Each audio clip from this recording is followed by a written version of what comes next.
উদর মানে মাসে মা যশোদা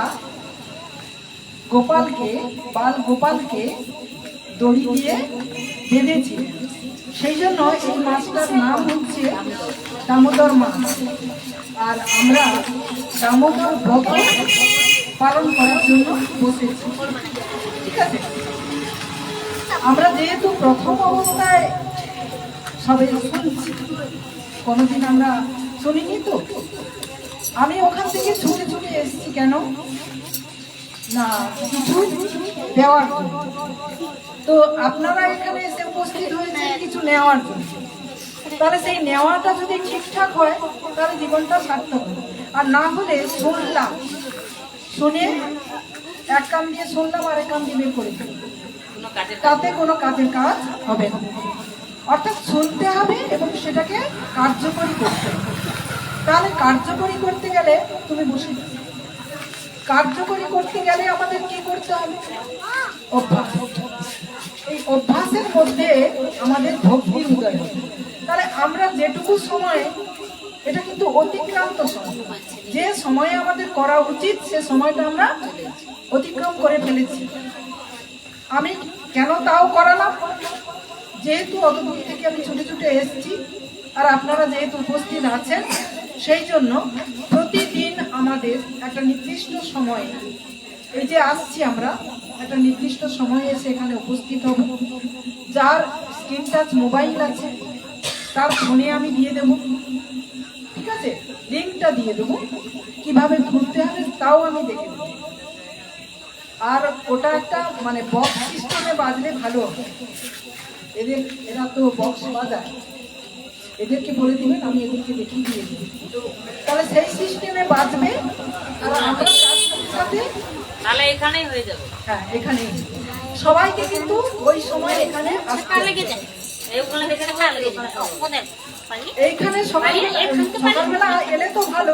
সকালে আমাদের তো এখন অভ্যাস যেহেতু হয়নি, আমি অতটা চাপ দেবো। সন্ধ্যাতেই, প্রত্যেক সন্ধ্যাতে 6টা বাজতে 15 মিনিট বাকি থাকবে, আমরা এখানে তার আগে সব চলে আসবো। এসে আমি যেমন দেখালাম, ওই মাঝখানে রেখে দিয়ে আমরা প্রণাম করবো, দীপ জ্বালাবো।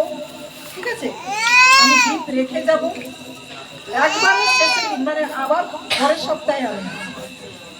ঠিক আছে, কতটা প্র্যাকটিস হলো সেটা দেখা হয়ে যাবে। আর আমি যখন থাকবো তখন এরকম হবে। আর আরো চেষ্টা করব আরো আগে আসে, এই টাইমটাকে ধরার চেষ্টা করব। কথা বলো না, কথা বলো। এই তুমি নিচে যাও, তোমাকে ডাকতেছে, আয় আয়, নিচে বসো, নিচে বসো, তার কাছে বসো, যাও যাও।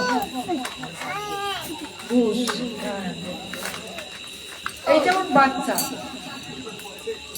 এই মাসে আমরা যে কর্মটা করব, গোবিন্দ খুশি মনে আমাদের মনস্কামনা পূর্ণ করবে।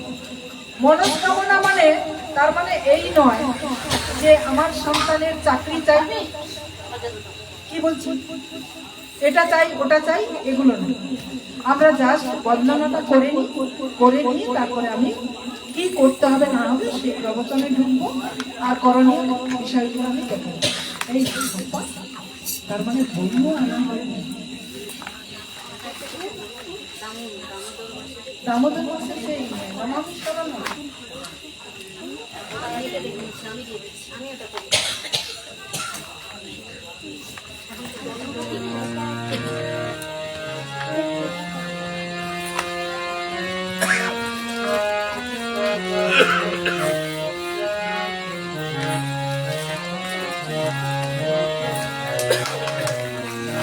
আমি বলবো আমার সাথে সাথে আপনারাও যতটা পারেন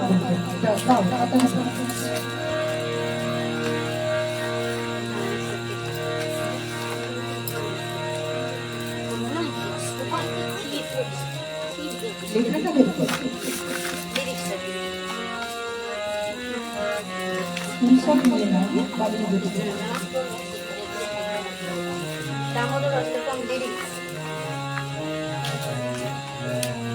আমি না ছিল, আমি বই সব রেডি করে আসলে এত দেরি হয়ে গেছে না, তারা করতে গিয়ে আচ্ছা, ওর ভেতরে কি আর কোনো ব্যাগ আছে?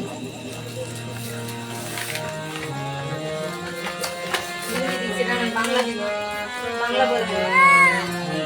দামোদর অষ্টকম লিরিক্স বেঙ্গল।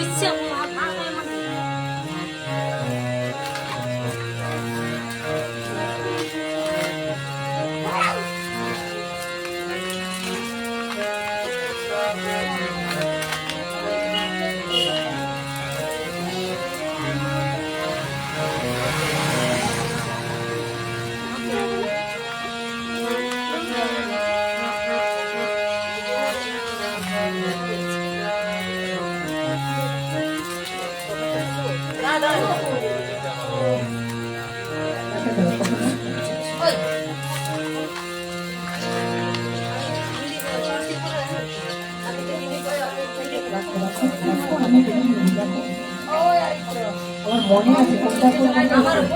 আমারও মনে আছে কোনটার পর কোনটা মনে আছে। দেখুন স্ক্রিনশট এসছে।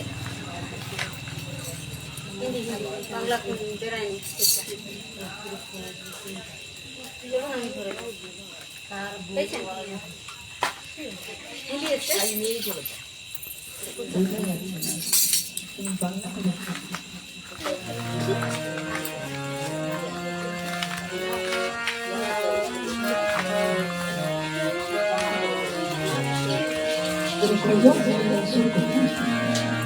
নমামি সারা সচিদানন্দ রূপ লসত কুণ্ডলাম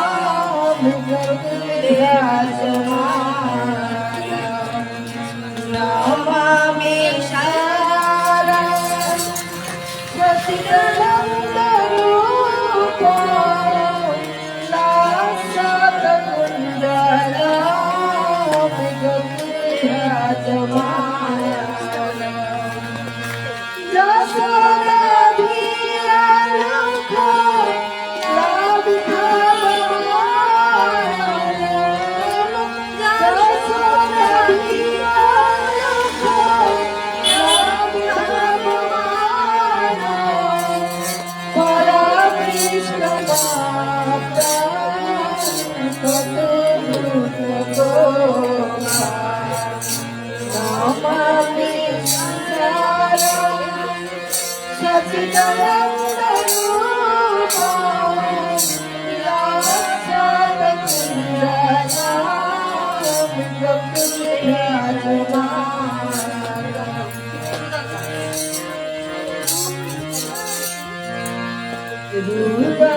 Gracias. 어, 이제 또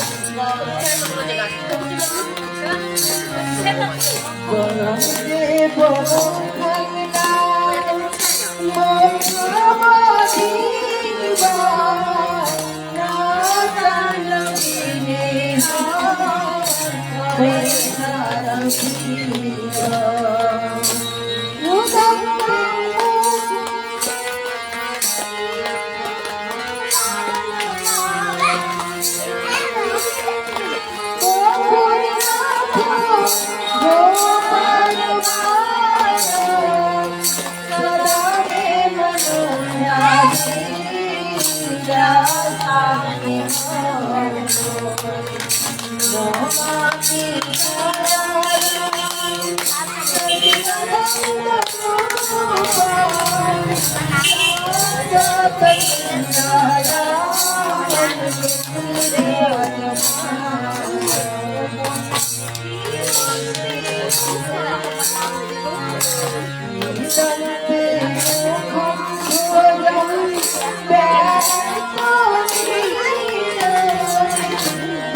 Bye.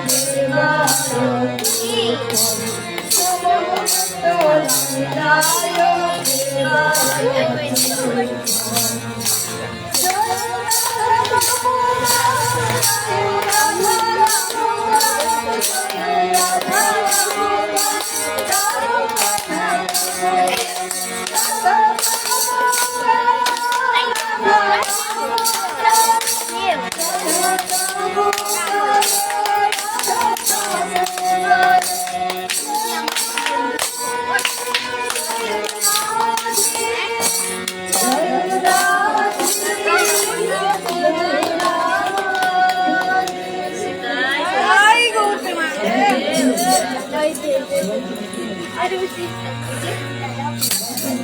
আচ্ছা, সবাইকে ঘোরাতে হবে।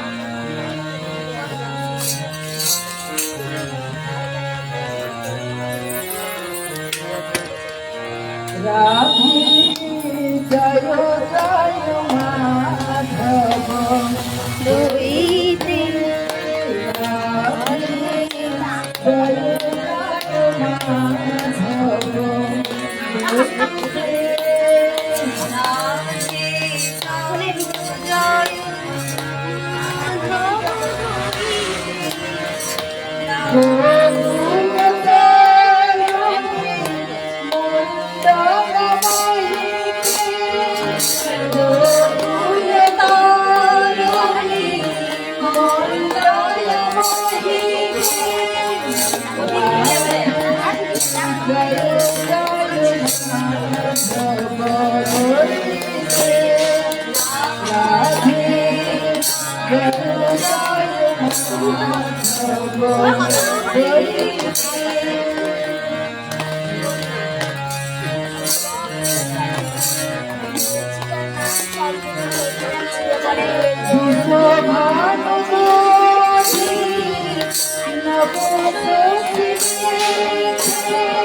কৃষ্ণ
কৃষ্ণ কৃষ্ণ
নাই বুঝে ঘরে তাহলে যে জন্য আসা তো দামোদরের কথা আমরা শ্রবণ করব। দামোদরকে আমরা গোবিন্দকে চিনি, শ্রীকৃষ্ণকে চিনি, কিন্তু দামোদর নামটার সঙ্গে পরিচিত, কিন্তু কেন তার নাম দামোদর হলো সেটা আমরা জানি না।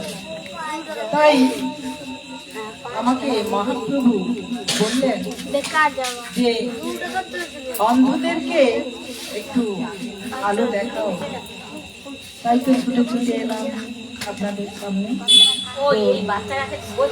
আপনাদের সেই চরণে আমার কোটি কোটি দণ্ডবত প্রণাম।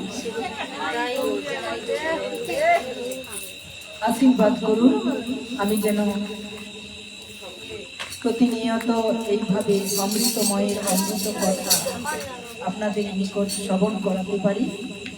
আর এই অমৃতময়ের অমৃত কথা প্রচারক শ্রীধাম গুরুকুঞ্জ ধাম, আস্তারা, তমলুক, পূর্ব মেদিনীপুর, অর্থাৎ আমি ওই স্কুলের ছাত্রী।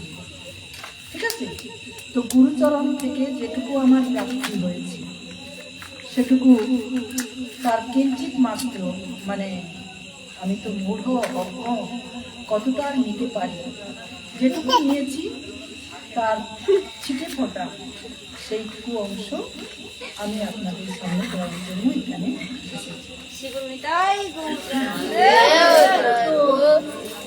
আমাদের এই অমৃতময়ের অমৃত কথা পরিবেশনের জন্য প্রথমে আমাদের গুরুচরণ বন্দনা করতে, কারণ গুরুদেব যদি না আমাকে কৃপা করেন তাহলে আমার মতো মূঢ় একটা শব্দও উচ্চারণ করতে পারবে না।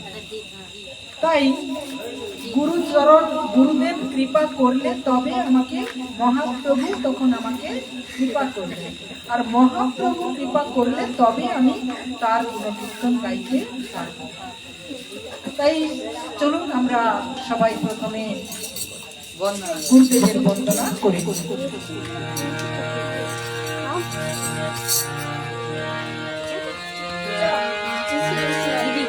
ওমন গুরু ভজরে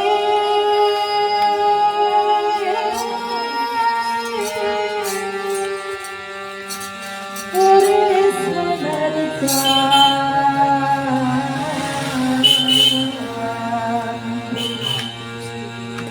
দুনিয়ায় উঠলে তুফানে কেঁদবে আশায় ওমন গুরু ভজরে ওমন গুরু ভজরে ওরে সোনার দুনিয়ায় উঠলে তুফানে কেঁদবে আশায় ওমন গুরু ভজরে গুরু ভজরে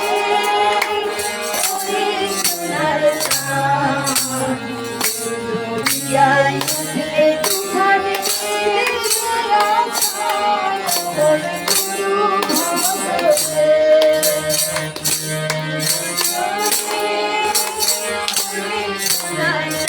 জোরে তালিও দুনিয়ায় উঠলে তুফানে কেঁদবে আশায়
গুরু ভজরে গুরু এর মধ্যে কত কথা বললাম।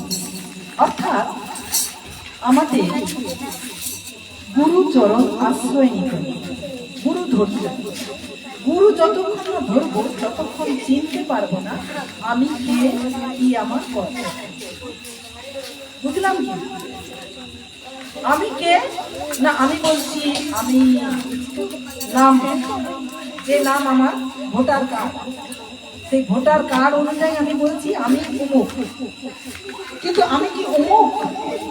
না, আমি কিন্তু অমুক না, ওটা আমার ওই ভোটার কার্ডের যে পরিচয় ওটা হচ্ছে আমার দেহ, এটাকে বলছি জড় দেহ। এই জড় দেহ ততক্ষণ গুরুত্ব পাবে যখন আমি রূপ আত্মা তার ভিতরে থাকবে।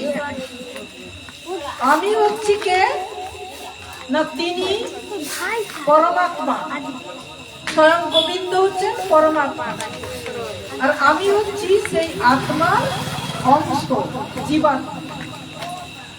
তার মানে তিনি আমার মধ্যে আছেন, ঠিক আছে? তাহলে তিনি যখন আমার মধ্যে আছেন, তাহলে আমার কাজ কি? তাকে সন্তুষ্ট করা, হ্যাঁ কি না? পূর্ণের কাজ কি? পূর্ণের কাজ অংশকে তার ছিটে ফোঁটা দেন, তাহলে অংশের কাজ কি? পূর্ণের সেবা দেন, হ্যাঁ কি না? আমরা কি পূর্ণের সেবা দিই? না, দিই না। কেন দিই না? আমি জানি না, আমি পূর্ণকে চিনি না, সেই জন্য তার সেবা দিই না।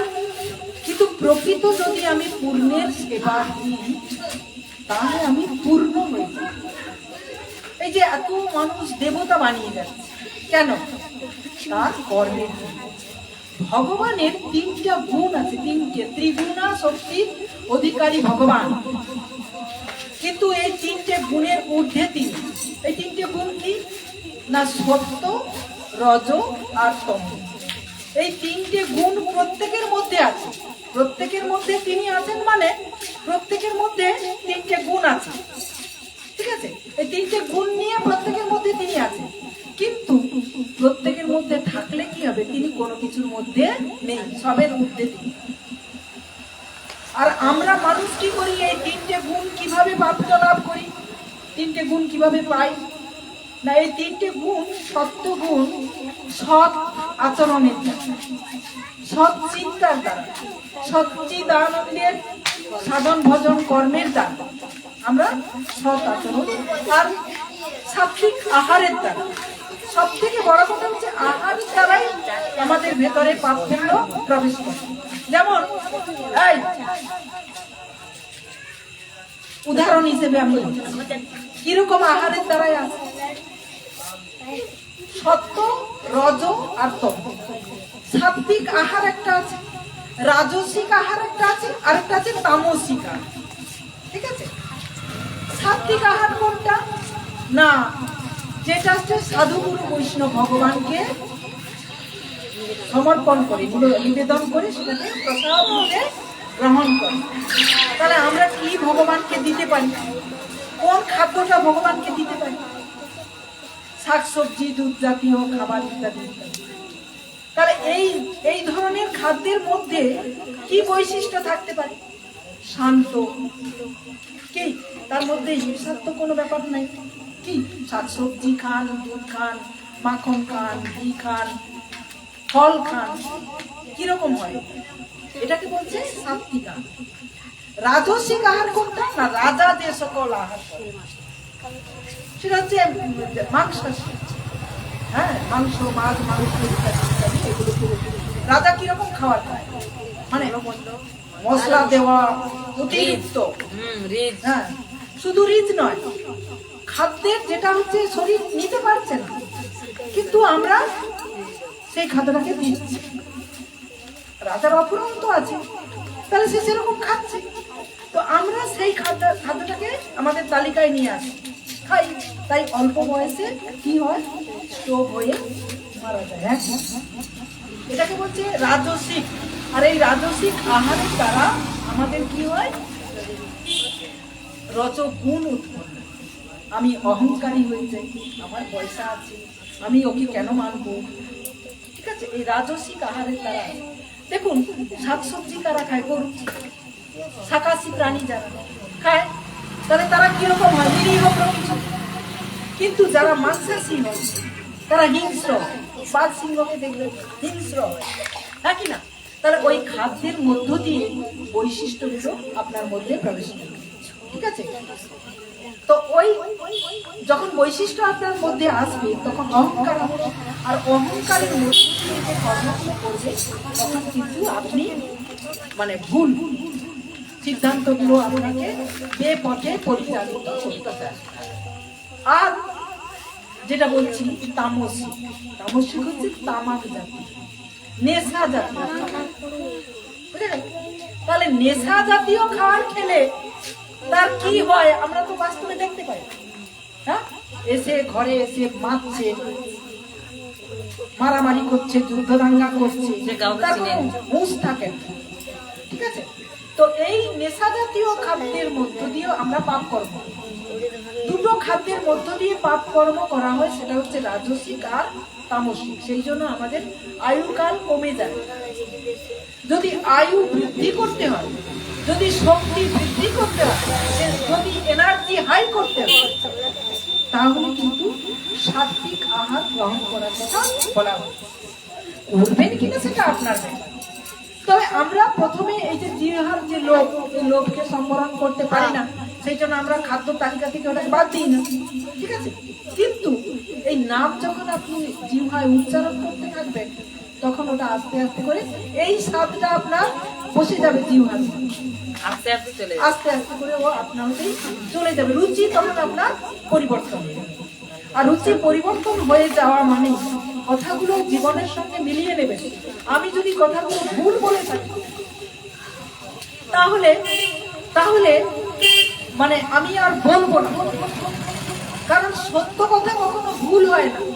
এটা হচ্ছে সচ্চিদানন্দের কথা, সত্য কথা। এটা হচ্ছে চিরন্তন, অনিত্য। আর আমার জড় দেহ রূপ যে আমি যেটা অহংকার করি সেটা হচ্ছে কি নিত্য, অর্থাৎ সে আজ আছে কাল সে থাকবে না।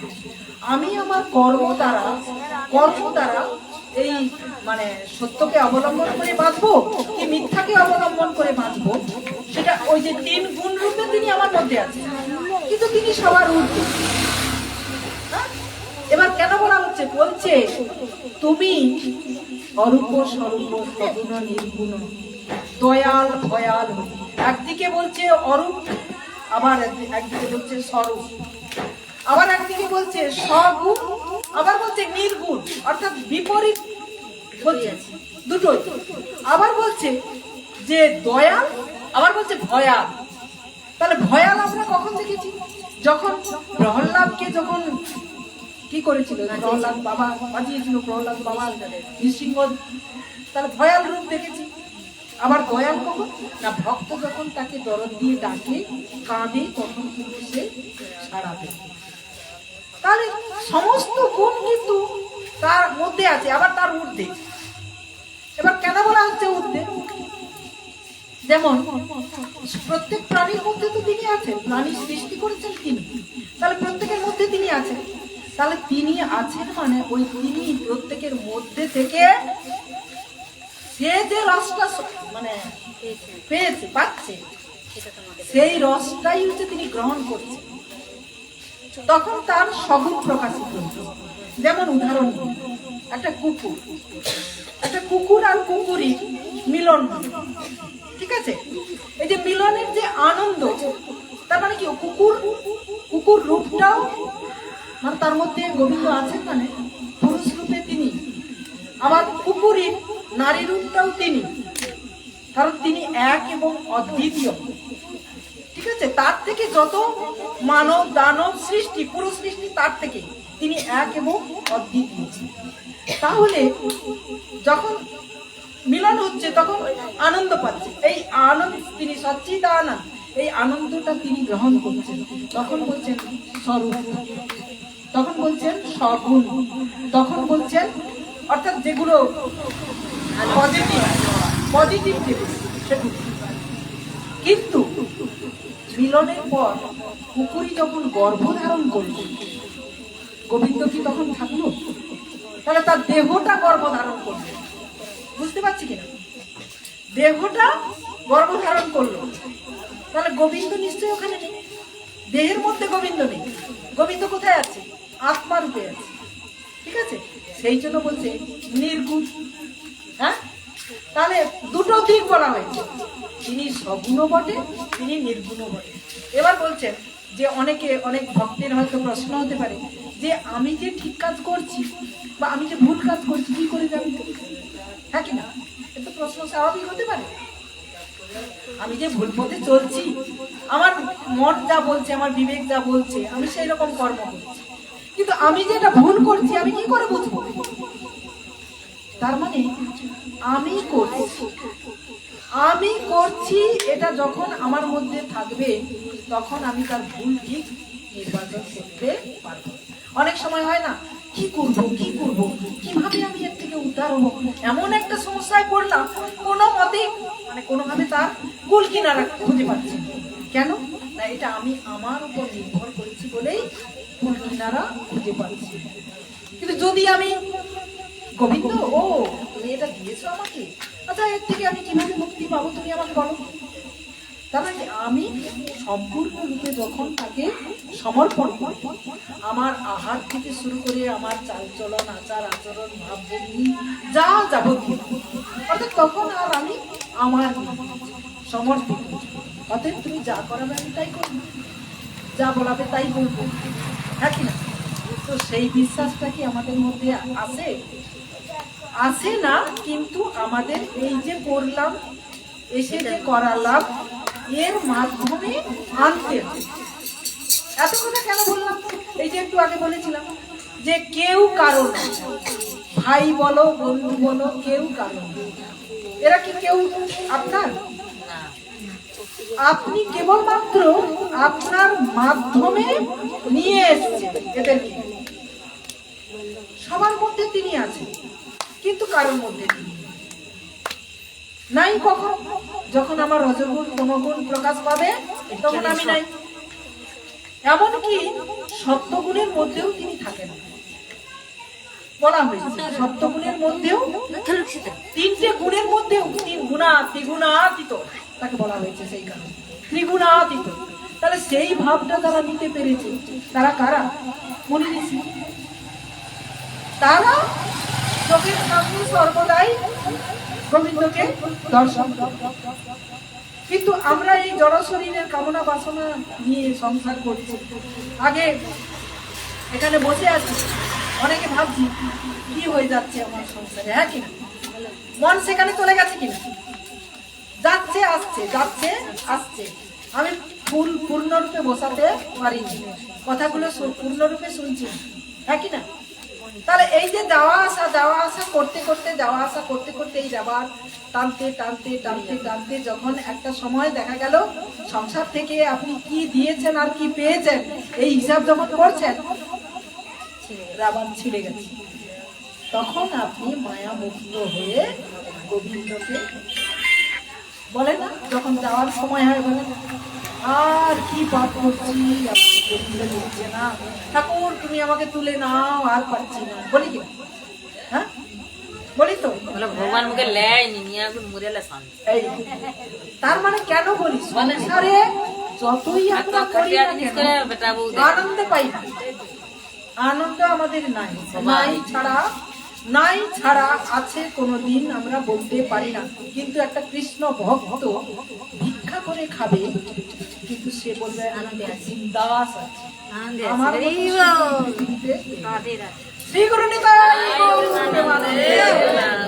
ভালো লাগছে কিনা? হ্যাঁ। তো আমি যে কথাগুলো বলতে চাইছি আমাদের জীবনের কথা, আমাদের বাস্তবের কথা, এগুলোকে মিলিয়ে নিতে হবে। তার মানে কি আমি তাহলে সংসার পরিত্যাগ করবো না? সংসারের মধ্যে থেকে সংসারে আর যারা আছে তাদেরকে গোবিন্দ চরণে টেনে আনতে হবে।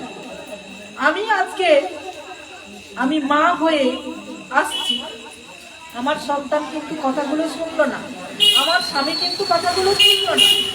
ফলে আমি তখন আমার যে নিষ্ঠাটা তৈরি হলো, সেটা যখন তাকে আমি বোঝাতে যাব, বিপরীত প্রতিক্রিয়া, কারণ সে তো অজ্ঞ। আমি যেটুকু সময় বসেছি, যেটুকু পেয়েছি, আমার জ্ঞানের প্রদীপ যেই একটু জ্বলে, তাহলে সেটা কি হবে? সেটা দুঃখর ভাব, রাগ, ওগুলো না খাটলে খেতে দেবে আমাকে কেউ? বলি হ্যাঁ, না খাটলে কেউ খেতে দিবে? কিন্তু আমি খাটলাম, প্রচুর অর্থ সংগ্রহ করলাম, ঘর দর বাড়ি গাড়ি ইত্যাদি ইত্যাদি সবকিছু আমার সন্তানের জন্য আমি করে করলাম। কেন না, আমার ভবিষ্যৎ, আগামী ভবিষ্যৎ সুন্দর হবে। আমাকে আমার সন্তান মরার সময় খেতে দেবে, খেতে দেবে করে রাখছি। যাক, গোবিন্দর দিকে তাকানোর আমার সময় নেই, দুঃখ তোমার কথা ভাবার আমার সময় নেই। আমি আমার সংসারকে সময় দেবো না, তোমাকে সময় দেবো বললে।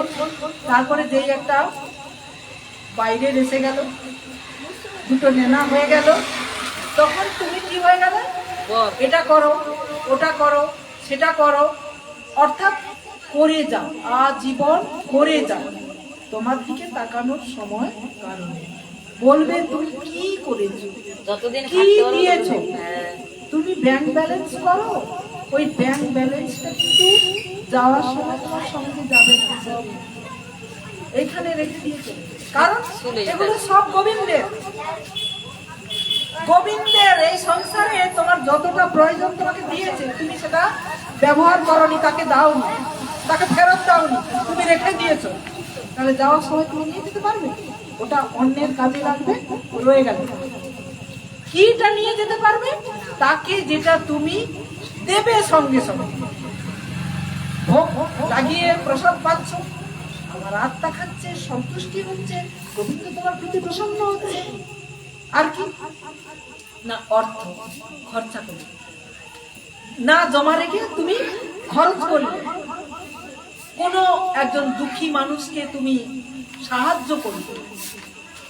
এগুলো হচ্ছে তোমার পুণ্যের ভান্ডার, মানে পূরণ হচ্ছে। এইটা তোমার সঙ্গে যাবে।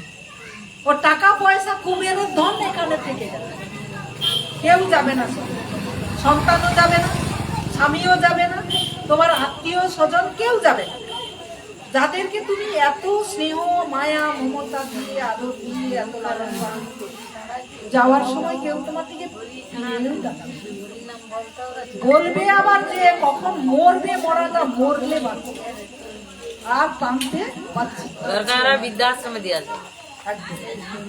তাহলে এবার আমাদের কর্মগুলো ঠিক করে নিতে হবে, কিটা করব। ঠিক আছে, এটা হচ্ছে নেগেটিভ কথাবার্তা নয়, এটা নেগেটিভ কথাবার্তা নয়, এটা হচ্ছে চেনার কথাবার্তা। অর্থাৎ সময় থাকতে আমাদের সময়ের কাজগুলো করে নিতে হবে। যত ছোট বয়স থেকে আমরা কাজগুলো করব, তত আমার পুণ্যের ভান্ডার তাড়াতাড়ি মানে ভর্তি হবে। আর যত মনে করব যে বুড়া বয়স যখন হবে, অর্থাৎ যখন আমি খেতে পারবো না, দাঁত দাঁত পড়ে যাবে, তখন খাওয়া ছাড়বো, আর তখন নাম করবো। সে মতি দিবে কিনা তুমি কি করে জানো যে তোমার অতদিন পর্যন্ত তুমি বাঁচবে? এখন তুমি বসে কথা বলছো, কালকে যে তুমি থাকবে এখানে, তার গ্যারান্টি তুমি দিতে পারবে? কেউ দিতে পারবে। তাহলে দিতে পারবে সে দিতে পারবে যে গোবিন্দ চরণে সমর্পিত। সে কিন্তু 100% সে বলতে পারবে যে আমার এখন সময় হয়নি। কারণ যে কাজ আমাকে দিয়েছে গোবিন্দ, সে কাজ আমাকে এখন করতে হবে। তো এই যে বিষয়টা, যে আত্মবিশ্বাস, আত্মবিশ্বাস আপনার মধ্যে তখন যদি আমরা চিন্তা ভাবনা করি। তো 9টা বাজতে যায়, আমি আর বেশি সময় নষ্ট করব না। নষ্ট নয়, ঠিক যে আমরা শুনতে চাই অনেক কথা, নাকি শুনতে চাই? তো শুনতে চাইলে কি হবে, আমি যাকে নিয়ে এসেছি তারও বাড়ি যাওয়ার সময় এরা যাবে, আর আমাকেও তো টাইমে ঢুকতে হবে। আবার ভোরবেলা উঠে 3:30-এর সময় উঠে আমাকে তিনচরণে দর্শনের জন্য যেতে হবে। তাহলে দেখুন, আমি সাত্বিক আহার করি, আমি আপনাদের মতো রাজসিক বা তামসিক আহার করি না। ঠিক আছে, যেটা করি গোবিন্দকে সেবা লাগিয়ে করি। একাদশীর দিন আমি সারাদিন উপস্থিত, জল সেবন করে উপস্থিত। ঠিক আছে, তো আমি যে এনার্জি নিয়ে একটা ক্লাসে গিয়ে পড়াতে পারি, আপনি এত কিছু খেয়েও সেই এনার্জি নিয়ে আমার সঙ্গে চলাফেরা করতে পারবেন। আপনি কিন্তু দুর্বল। আপনি বলছেন আমি এগুলো খাচ্ছি এই কারণে, শক্তি বৃদ্ধির জন্য। আমি বলবো যে শক্তি হ্রাস হচ্ছে খাদ্যের কারণে। কেন? ওই খাদ্যের মধ্যে যে গুণাবলীগুলো আছে, অর্থাৎ একটা পশুকে আপনি হত্যা করে খেলেন, ওই পশুর মধ্যে যে বৈশিষ্ট্যগুলো আছে, যে রোগ ব্যাধিগুলো আছে, সেগুলো আপনি গ্রহণ করছেন। শাকাশী প্রাণী কেন সতেজ হয়? সে সদ্য মাটি থেকে যেটা সদ্য জন্মালো, সে ডাইরেক্ট খাচ্ছে, ডাইরেক্ট তার থেকে এনার্জি পাচ্ছে। কিন্তু মাংসাশী যখন খাচ্ছেন, সে ওই শাকসবজি খেয়ে তার মাংসটা তৈরি করেছে, মানে সেটাকে আপনি কতগুলো পথ অতিক্রম করে তারপরে তাকে খাচ্ছেন, বুঝা গেল? তখন কিন্তু আপনি ডাইরেক্ট খাচ্ছেন না, বুঝা গেল? তাহলে সে হজম করে তার শরীরে কতগুলো রোগ তৈরি করেছে। সে তো শুধু শাক খায় না, পোকামাকড়ও খাচ্ছে, তার শরীরে কতগুলো রোগ তৈরি করেছে। সেই রোগগুলো তার শরীর থেকে আপনার শরীরে একজন। ওয়েস্ট বেঙ্গলের মানুষের এত রোগ কেন বলুন? বাইরে বেশিরভাগ চিকিৎসায় যারা যায়, সেখানের মানুষ ভেলো যায়, সেখানের মানুষ কিন্তু তারা ওইসব খায়, আর তারা যার জন্য তাদের রোগ কম। দেখবেন আপনি আমার এই কথাগুলো মিলিয়ে দেখবেন, যেদিন আপনি এমনি সাধারণ, এটাকে বলছে তামসিক পুজো, গোবিন্দের পুজো বাদ দিয়ে, গোবিন্দের পুজো হচ্ছে সাত্বিক পুজো, আর বাদ বাকি যে পুজোগুলো আপনারা করেন, মানে প্রাপ্তির জন্য, যে আমার সন্তান হোক, আমার সন্তান যেন চাকরি পায়, এই যে আর যা যাবতীয়, কেবলমাত্র গোবিন্দের চরণে যখন সমর্পিত হবো, তখন গোবিন্দের চিন্তা করবো, সেবা করবো। আর যখন আমার ভোগ্য বস্তুর প্রয়োজন হবে, তখন গোবিন্দকে কেউ ডাকে না, তখন কাকে ডাকে? অন্যান্য দেবদেবীকে ডাকে। আর গোবিন্দ বলে দিয়েছে যে ওটা আমি দিতে পারবো না, ওটা আমার যা শক্তি দেবতারা তারা দেবে, তাদেরকে ডাকবো। তা আমরা তাদেরকে ডেকে আমরা সন্তুষ্ট হই, তারা দেয় আমাদের। তো তাদেরকে আমরা কখনো কখনো ওই তামসিক খাওয়ারও তাদেরকে দিই, যেমন শিবকে গাঁজা দিই, আর যে দুর্গাকে মাংস, মানে এই যে বর্গভীমা মাকে আমি নিরামিষ দিই।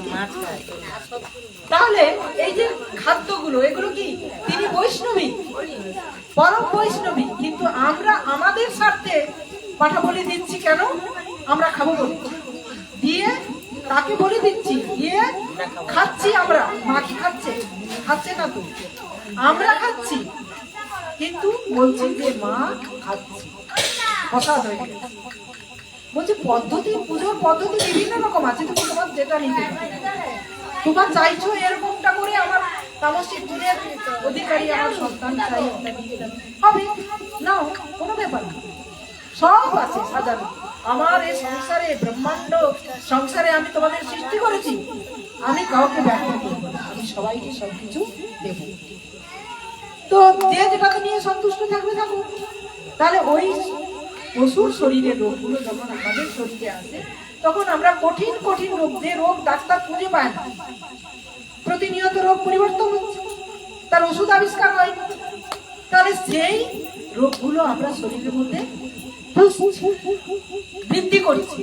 কিন্তু আমি যদি সাত্বিক আহার করি, আমার শরীরে যখন রোগ আসবে, তারপরে কি আমি পরিমাণ মতো খাচ্ছি, অতিরিক্ত না। আমার শরীর যে পরিমাণ আমরা বিজ্ঞান থেকে জেনেছি যে শরীরে কোন পুষ্টিটা কতটা পরিমাণ প্রয়োজন, সেই কতটা পরিমাণ আমরা দিচ্ছি সাত্বিক আহার। আর অতিরিক্ত যখন দিয়ে ফেলছি, তখন বিভিন্ন ধরনের রোগে ভুগছি, ঠিক আছে? আর রোগে যখন তখন আমি ক্রমশ রোগী হয়ে যাব। আমি মনে করি যে ওই রোগ থেকে উপশম হওয়ার জন্য এটা খাওয়ার দরকার, এটা খাওয়ার দরকার, তাহলে আমার এনার্জি লেভেল বাড়বে। আমি বলবো না, ওইগুলোর দ্বারা আরো এনার্জি লেভেল লো করে, আরো রোগকে বৃদ্ধি করে, ঠিক আছে? কারণ একটা রোগীকে যদি আপনি এইসব যতই আপনি রিচ রান্না না করুন না কেন, খেতে দিন না কেন, রোগীকে যখন আপনি খেতে দিচ্ছেন যেখানে আপনার কোনো তেলের প্রয়োজন নেই, তেল দেওয়া যাবে না, কিন্তু যখন আপনি আমিষ রান্না করছেন তেল তো আপনাকে দিতেই হবে, নাহলে আপনি এমনি খেতে পারবেন। কিন্তু একটা সবজি আপনি সেদ্ধ করে খেতে পারবেন, তাহলে কোনটা রোগীর ক্ষেত্রে কোনটা বেশি গ্রহণযোগ্য বুঝতে পারছি? সিদ্ধ করে বুঝে যাবো। তাহলে সেদ্ধ আমরা যেটা খেতে পারবো আমরা সেটাই খাবো। খাওয়ার ব্যাপারটা পরে আসছে, আগে যেটা করণীয় আমাদের সেটা হচ্ছে এই দামোদর মাসে আমাদের কিটা করণীয়। প্রত্যেক দিন এসে আমরা প্রদীপ জ্বালাবো, ঠিক আছে? আমি যে কটা নিয়ে এসেছি আমি রেখে যাব, কিন্তু তারপরেও যদি শেষ হয়ে যায় আমাদের চাঁদা তুলে বাজার থেকে প্রদীপ নিয়ে এসে প্রতিদিন এখানে প্রদীপ দেব। আর এমনি হাতে তালি দিয়ে হরে কৃষ্ণ নাম করব, কোনো বৃন্দার আরতি কীর্তনও করার দরকার নেই, হাতে তালি দিয়ে নাম করব আর ওই রকম করে একটু নর্তন কীর্তন করব, ঠিক আছে? এটা হচ্ছে প্রাথমিক মই বোলানোর শিক্ষা আমি বলবো, ঠিক আছে? অনেক কথা আছে, অনেক কথা, মানে গুরুচরণ থেকে যেগুলো প্রাপ্তি হয়েছে আমি জানি আজকে একটা বই নিয়ে আসবো, কিন্তু তাও গোবিন্দ তুই এত কিছু বই তোর লাগবে আজকে দরকার নেই। যে আজকে প্রথম দিন যাচ্ছিস তোর বই লাগবে না, আমি বইগুলো সব গুছিয়ে সব রেখে সব জিনিস আনলাম, বই ঢেলে তো মনে বই নেই। আনতে গিয়ে। সেই জন্য ওই যে হাতে রাখছি করে করে তো একটা তো ভজন করতে নেই।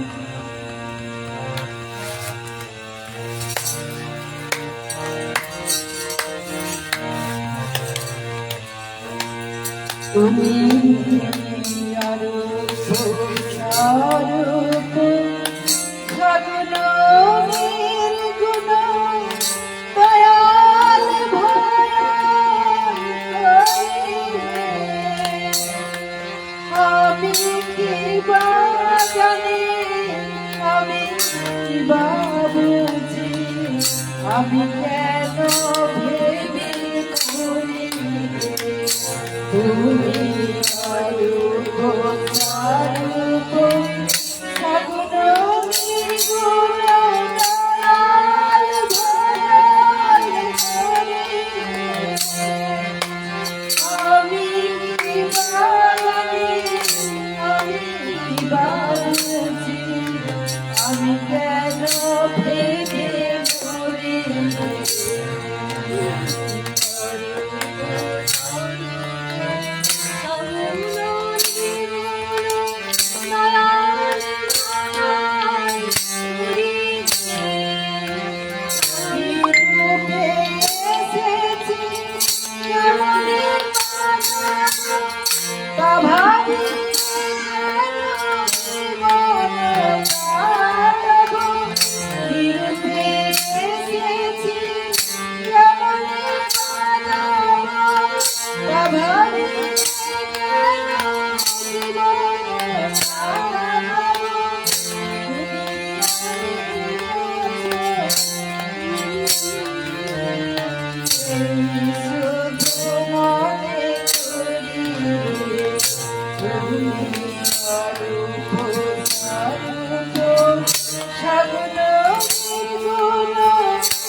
আমি জানি তুমি আমার দেবতা, তাই আমি হৃদে ধরি, তাই বলি প্রাণ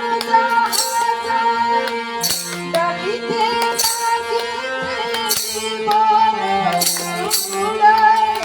তাই বলি প্রাণ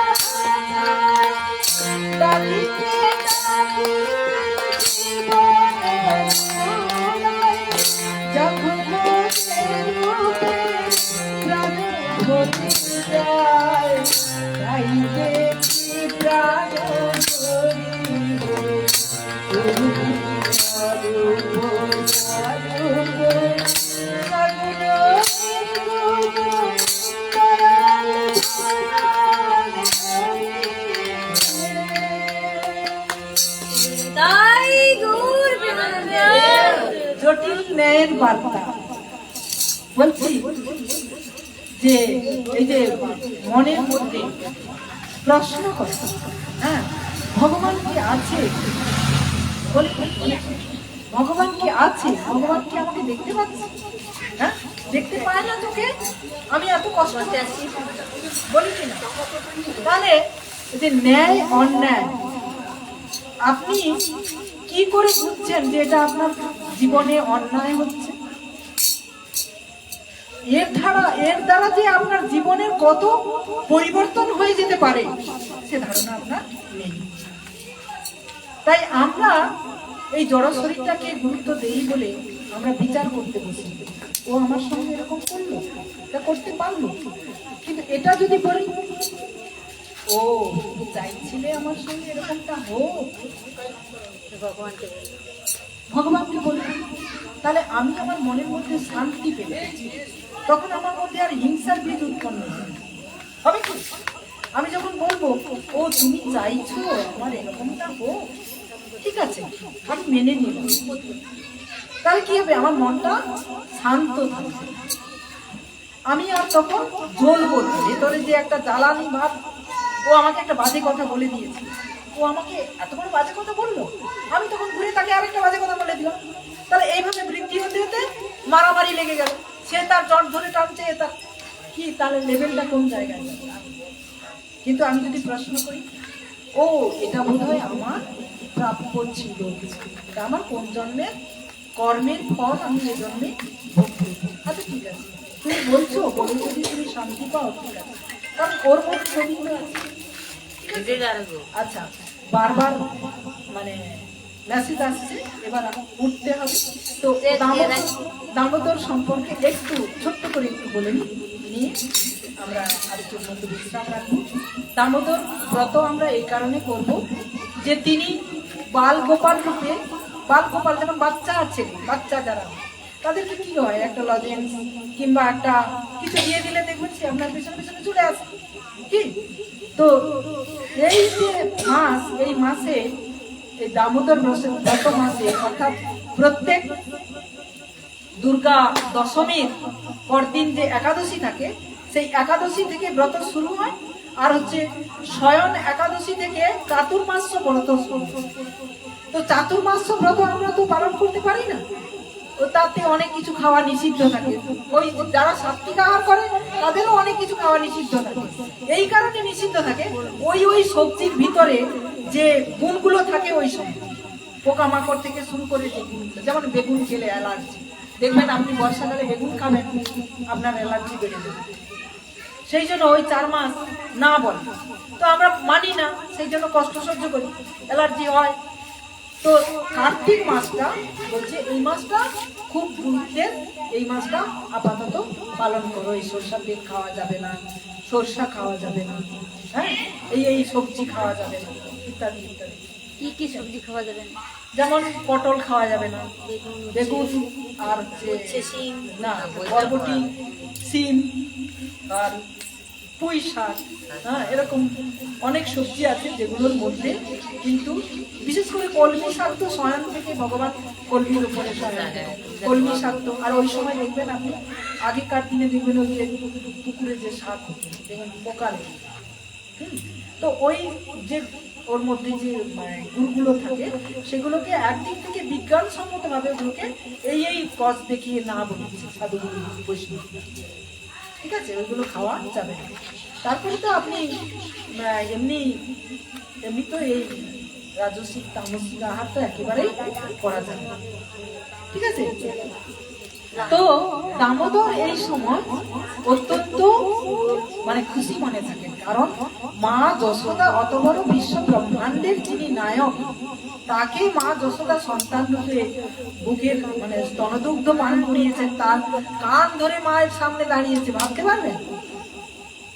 তো এই যে বন্ধন, এই বন্ধনে আবদ্ধ, ভক্তের বন্ধনে ভক্ত তার ভক্তি দিয়ে ভগবানকে বাঁধতে পারে এই মাসে। আর হচ্ছে কি ভগবান কৃপা করেন, একটু সামান্য একটু কিছু করলেই তিনি তাকিয়ে তার মানে বন্ধন মুক্ত। সেই জন্য এটাকে বলছে দামোদর মাস, এই মাসটাকে এই কারণে পালন করতে বলেছে। আর এই দামোদর সম্পর্কিত বিষয়টা, মানে কেন তার নাম দামোদর হলো বা তার লীলা, দামোদর সম্পর্কিত লীলা, পরের সপ্তাহে আমি রবিবার দিন আসবো, কেননা সেই জগন্নাথ কাকু বাজার কোনো সেটা নেই, হ্যাঁ, তার আজকে বাজার আছে। হ্যাঁ, শনিবার হলে বাজার। তাহলে এই কদিন, আজকে কি বার? শনিবার, আমি আসবো রবিবার, তার মানে 8 দিন হয়ে যাচ্ছে। এই 8 দিন আপনাদেরকে যেটা বলে গেলাম, আমি এসে দেখবো কজন করে, শিখা না শিখা সেটা পরে দেবো, কজন এসেছেন নিয়ম মাফিক, বলে আমি শুধু ওইটুকু দেখবো। সেদিন তো এসে বলতে পারবে না যে না আমি সব দিন ছিলাম, কি এটুকু করি আমরা, যা খাই খাই প্রত্যেকদিন সন্ধ্যায় এসে এইটুকু করতে পারবে, সব ঠিক আছে। ঠিক আছে? একসঙ্গে সব আসবে না, এত বড় মাছ একসঙ্গে ভেবে যাবে, আস্তে আস্তে করে আপনার যে মানে অহংকারের বাঁশটা দাঁড় করানো হয়েছে তাকে নত করতে হবে। উঁচু জমি উঁচু থাকে না, জল থাকে না, তাতে কোনো ফসল নিচু হলে ফলতে শোনা। অতএব আপনি যতক্ষণ না মাথা নোয়াবেন, নত হবে ভগবানের চরণে, ততক্ষণ কিন্তু আপনার প্রাপ্তি হবে। সেগুলো এখানে আমি অবশ্যময়ের অমৃত কথা বিশ্রাম রাখলাম। গুরবে গৌরচন্দ্রায় রাধিকায় তদালয় কৃষ্ণায় কৃষ্ণ ভক্তায় তদ্ভক্তায় নমো নমঃ। বাঞ্ছাকল্পতরুভ্যশ্চম দুর্ভাগ্যবশতঃ পতিতানাং পাবনেভ্যো বৈষ্ণবেভ্যো নমো নমঃ। হরে রাধে নমো কৃষ্ণ মাধবায় নমো, হরে নমো কৃষ্ণ যাদবায় নমো, যাদবায় মাধবায় কেশবায় নমো,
অফ করে দাও, অফ কর বাবি।